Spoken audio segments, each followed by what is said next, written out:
africaine a déclaré lundi 29 avril 2024 avoir déployé une mission d'observateurs dans le cadre des élections générales qui approchent en Afrique du Sud. Dans un communiqué de presse, l'Union africaine a affirmé que la mission d'observation des élections de l'Union africaine réunissait 60 observateurs de court terme et dirigée par l'ancien président kenyan Uhuru Kenyatta, avait prévu d'observer le déroulement des élections générales prévues du 21 mai au 3 juin. Les élections des gouvernements nationaux et locaux en Afrique du Sud doivent avoir lieu le 29 mai 2024. D'après l'organe de gestion des élections de l'Afrique du Sud, le scrutin de 2024 devrait être le plus âprement disputé de l'histoire du pays, puisque plus de 14 000 candidats se disputeront 887 sièges des assemblées nationales et provinciales.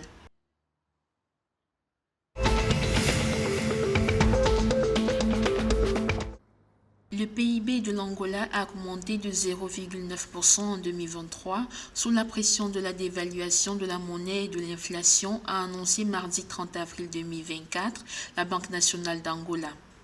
La croissance avait été de 3% en 2023. Dans son rapport des comptes annuels de 2023, reposant sur les données de l'Institution nationale de la statistique du pays, la Banque centrale a noté que le PIB avait évolué principalement en raison de la baisse de 2,4% en glissement annuel dans le secteur pétrolier et du ralentissement de la croissance du secteur non pétrolier.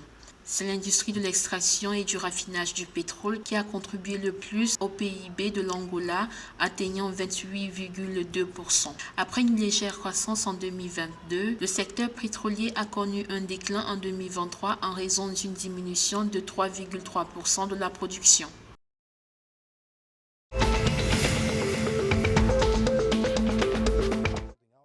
Les professionnels de la santé au Zimbabwe ont dénoncé les mauvaises conditions de travail lors de la célébration de la journée de travail mercredi 1er mai 2024. L'Association zimbabwéenne des médecins pour les droits de l'homme a indiqué que les médecins sont touchés de manière disproportionnée par le mauvais état des hôpitaux dans tout le pays. Les médecins ont exigé à plusieurs reprises des améliorations de leur environnement de travail, citant les dangers auxquels ils sont confrontés en raison d'un équipement inadéquat et de mauvaises conditions de travail. De plus, les hôpitaux publics du pays, dont dépendent la majorité des citoyens, manquent de matériel médical, ce qui entrave la prestation efficace des services.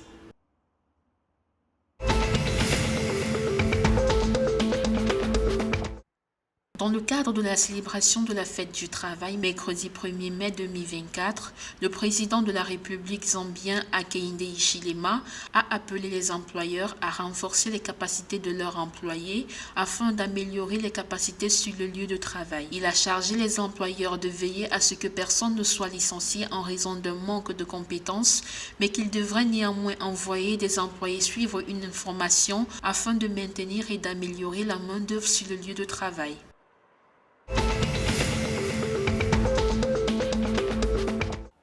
Le boxeur de la République d'Eswatini, Thabiso Dlamini, ne participera plus aux qualifications de boxe de Paris 2024 en raison d'un accident, a déclaré le directeur général de l'Association olympique des Jeux du Commonwealth d'Eswatini, Maxwell Djele.